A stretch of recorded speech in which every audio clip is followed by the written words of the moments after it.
తెలంగాణలో బీసీ బంద్ కొనసాగుతోంది. బంద్లో కాంగ్రెస్ నేత విహెచ్ పాల్గొన్నారు. స్వాతంత్రం వచ్చి 78 ఏళ్లైనా తమకు న్యాయం జరగడం లేదని ఆవేదన వ్యక్తం చేశారు. ఢిల్లీలో కూడా ధర్నా నిర్వహిస్తామని తెలిపారు. రిజర్వేషన్లు అమలయ్యే వరకు పోరాడతామంటున్న విహెచ్తో మా ప్రతినిధి ప్రవీణ్ ఫేస్ టు ఫేస్. మొత్తం చూసుకోవచ్చు 42% రిజర్వేషన్ లో భాగంగా మొత్తం టోల్గా మనం చూసుకుంటే కనుక ఈ రోజు మొత్తం టోల్గా అయితే కాంగ్రెస్ ప్రభుత్వం నుండి కూడా ధర్నా చేస్తున్నారు. సార్ చెప్పండి సార్, ఏ విధంగా అయితే మొత్తం టోల్గా చూసుకుంటే కనుక మొత్తం టోల్గా ఏ విధంగా ముందుకెళ్ళారు? చూడండి, 9th షెడ్యూల్ అయ్యేదానికే ఏం కాదు.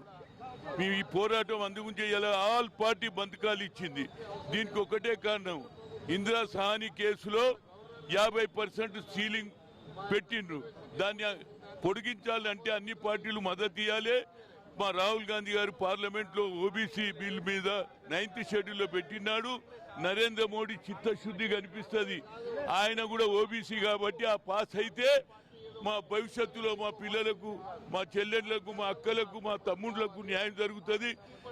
78 ఏళ్ళు అయింది స్వాతంత్రం వచ్చి, ఇవాళ కూడా మాకు అన్యాయం జరుగుతుంది. కానీ ఈ పోరాటం కొనసాగిస్తాం. ఇది అమలయ్యే వరకు పోరాడుతూనే ఉంటాం.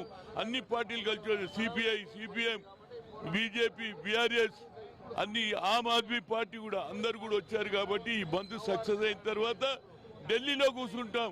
మా ముఖ్యమంత్రి ఏమన్నాడు, నేను అన్ని పార్టీలను పిలుస్తా అన్నాడు. తప్పనిసరిగా దానికి న్యాయం జరిగే వరకు మా పోరాటం కొనసాగుతుంది. ధర్నా తర్వాత ఎలా ఉండబోతుంది కార్యాచరణ? ఈ ధర్నా తర్వాత మీ కార్యాచరణ ఈ కార్యక్రమం ఇట్లనే అంటాం, మీరు ఇట్లనే పెడతారు, మేము ఇట్లనే రోడ్ల మీద కూర్చుంటాం. నాడు అయితే ధర్నా తర్వాత కార్యాచరణ ప్రకటిస్తాం. ఢిల్లీలో కూడా వెళ్ళేసి మొత్తం కూడా మా కార్యాచరణ ఏదో అయితే మొత్తం అక్కడికి ధర్నాలు నిర్వహిస్తామంటూ కూడా మనతో పాటు